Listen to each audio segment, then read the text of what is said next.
Every leader I talk to today feels like they're walking a tightrope. On one side, you've got this intense pressure to be incredibly fast, to innovate, to pivot on a dime.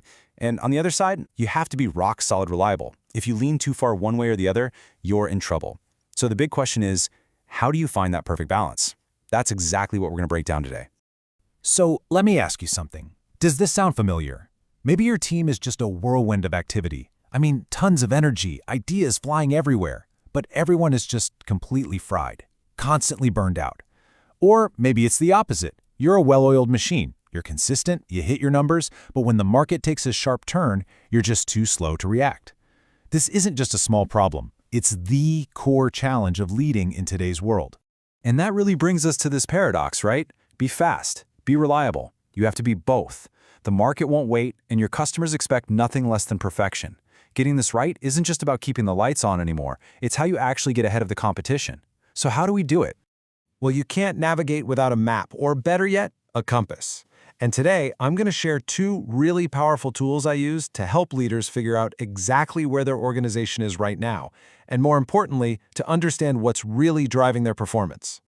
Okay, so here's our compass. I call it the Agility Effectiveness Matrix. It's actually pretty simple. You've got two axes. That horizontal line, that's your adaptiveness or your agility. How fast can you change course?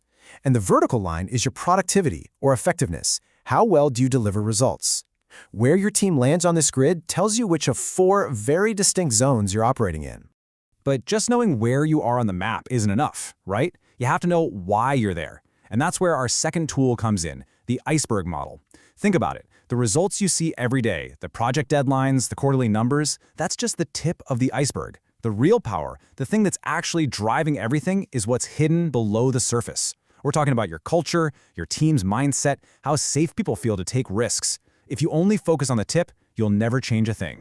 So, now we've got our compass and our iceberg lens. Let's dive in and explore these four zones. And as we walk through them, I really want you to think honestly. Which one of these feels a little too familiar right now? We're going to start in the bottom left corner. This is the place nobody wants to end up. It's the stagnation zone.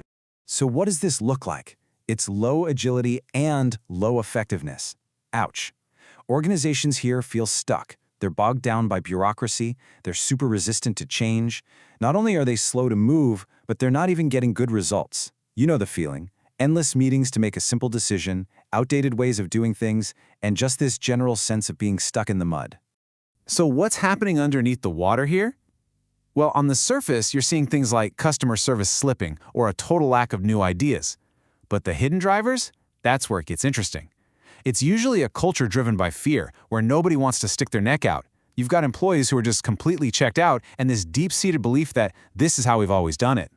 And here's the really dangerous part. A lot of leaders in this zone will look around and call it stability. They'll say, we're being careful, we're being deliberate, but it's not stability, it's complacency. And honestly, it's a slow, quiet death march towards irrelevance. Okay, let's do a complete 180. We're going to jump from the quiet graveyard of stagnation right into the loud, buzzing, and frankly exhausting chaos zone. This zone is all about high agility, but low effectiveness. It's pure, frantic energy. It feels like there's a new #1 priority every single week.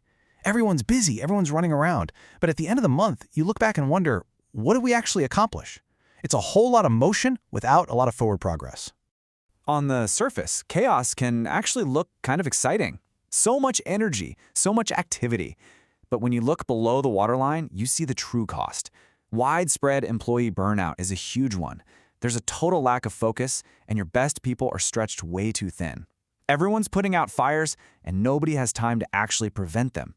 And this brings us to one of the most important lessons for any leader. Do not mistake speed for progress.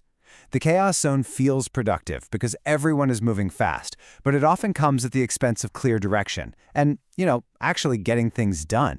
All right, let's move on to our third quadrant. This is a place that feels really safe and comfortable, but it has its own set of hidden traps. Welcome to the stability zone. So here, we've got low agility, but high effectiveness. These are the organizations that are just machines. They're predictable, they're structured, they're incredibly reliable. They produce consistent, high-quality work like clockwork. The problem?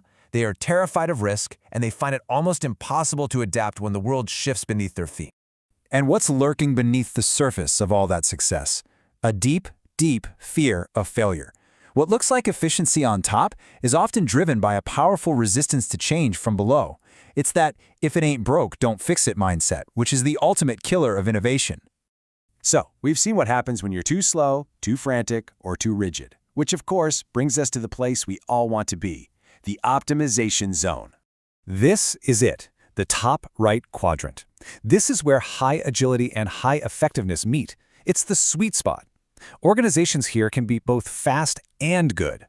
They're ready to transform, but they also execute with incredible discipline. They can launch new things quickly while still delivering amazing quality on their core promises. So what does this actually feel like day to day? Well, it's teams that don't crumble under pressure. It's people who are genuinely engaged and excited to be there. And, maybe most importantly, it's a culture of psychological safety. That's a fancy term for an environment where people feel safe enough to try something new, to fail, to learn from it, and to speak their minds without fearing they'll be blamed. Now, staying in this zone is tough. It takes a really special kind of leadership. The source material calls them paradox navigators, and I love that.